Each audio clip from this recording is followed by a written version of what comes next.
আমি সেই 17 সালে হযরত খাদিজা রাদিয়াল্লাহু তাআলা আনহা স্বামীর খেদমতের ব্যাপারে একটা কথা বলতে গিয়ে একটা হাদিসের 3 নাম্বার পয়েন্ট বলেছিলাম, অতুইনু আলা দীনি যাওজাতিহা। যে কোনো মহিলা যদি তার স্বামীকে দ্বীনের কাজে সাহায্য করে, সহযোগিতা করে, তাহলে ওই মহিলা, আমি খাদিজার উদাহরণ দিয়েছিলাম এই কারণে, কারণ খাদিজা জীবনে নামাজ পড়তে পারেননি, রোজা রাখতে পারেননি, হজ করতে পারেননি, যাকাত দিতে পারেননি, পর্দায় থাকতে পারেননি, তারপরও শুধু স্বামীর খেদমতে আল্লাহ নিজে তাকে সালাম দিয়েছে এবং জান্নাতে তার জন্য ঘর বানিয়েছে। এটা কি মিথ্যা কথা? কেন খাদিজা নামাজ পড়েনি, রোজা রাখেনি? কারণ এই বিধানগুলো নাযিল হয়েছিল সপ্তাহ ইন্তেকালের পরে। উনি পড়বে কি করে? কথা বলেন না কেন? এই দোষটি ওনার, কিন্তু ওনাকে আল্লাহ সালাম দিল, জান্নাতে ঘর বানিয়ে দিল একটাই কারণ, অতুইনু আলা দীনি যাওজাতিহা।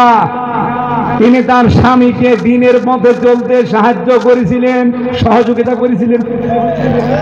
আমি বলতে চেয়েছিলাম আজকের মা বোনেরাও যদি খাদিজার মতো তার স্বামীকে দ্বীনের পথে চলতে সাহায্য সহযোগিতা করেন, খাদিজার সাথে আপনি জান্নাত পাবেন। এই কথাটা ভুল কোন জায়গায়? অথচ এই যে মিডিয়া যারা চালায়, এরা আগের কথা পরের কথা কাটছাট করে কথা বলে, আমি 1.5 ঘন্টা সেখানে কাটছাট করে 1.5 মিনিট লাগিয়ে দেয়। উনি খাদিজাকে নামাজ পড়ে না, রোজা রাখে না, পর্দায় থাকে না, এই কথা চালিয়েছে। আমি কি এটা বলতে চাইছি?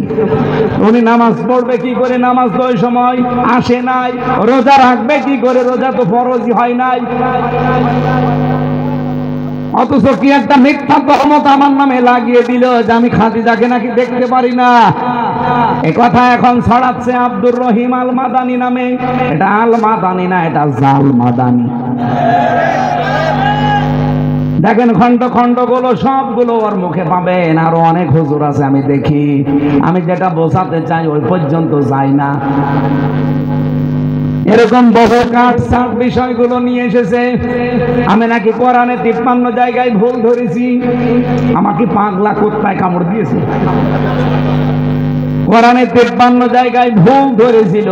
টনি বেলোয়ারের শালিকা লরেন বুথ, তার কথা আমি উদাহরণ দিয়েছিলাম। ওই জায়গায় আমার নামটা লাগিয়ে দিয়েছে, ওই যে আমি বলেছি। এরকম বহু কাটছাট ভিডিও এখন সামনে নিয়ে এসে জাতির ভেতরে বিভ্রান্ত ছড়াচ্ছে। সুতরাং যে আলেম নামে জালেমরা 15 বছর বাতিলের পা চেটেছেন, এখন ইসলামের জন্য এক জায়গায় না হয়ে আলেমদের পেছনে লেগে আছেন, আপনি কিন্তু মিথ্যাবাদী আল্লাহর কাছে। এই কথা বলেন না কেন? আমি কোরআনে ভুল ধরবো কোন কারণে? আমার কি মাথা নষ্ট হয়ে গেছে? আমি খাদিজাকে সম্মান দেব না কোন কারণে? খাদিজা রাদিয়াল্লাহু তাআলা আনহা জান্নাতের রমণী, উনি আমাদের মা।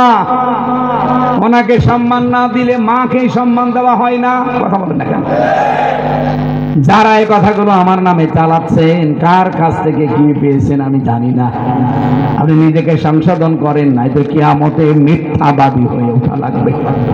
হয় আপনি মিথ্যাবাদী হয়ে উঠবেন, না এই হাদিস কাফা বিল মারই কাযিবান।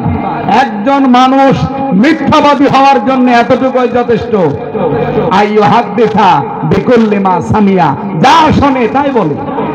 এরকম মানুষ দেশে নেই। আপনি দেখেন আজকে অনেক আলেম নামধারী, অনেক আলেম, এক আলেম আরেক আলেমের বিরুদ্ধে যারা কথা বলে, দেখবেন এরা আগা নেই মাথা নেই, মাঝখানে তার শুনি বলে।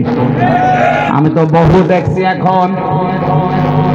অথচ এটাতে কত বড় মারাত্মক অপরাধ। একজন মানুষ মিথ্যাবাদী হওয়ার জন্য এটা যথেষ্ট। আল্লাহর কাছে আপনি মিথ্যাবাদী, যে যা শোনেন বিচার বিশ্লেষণ না করে তাই বলেন।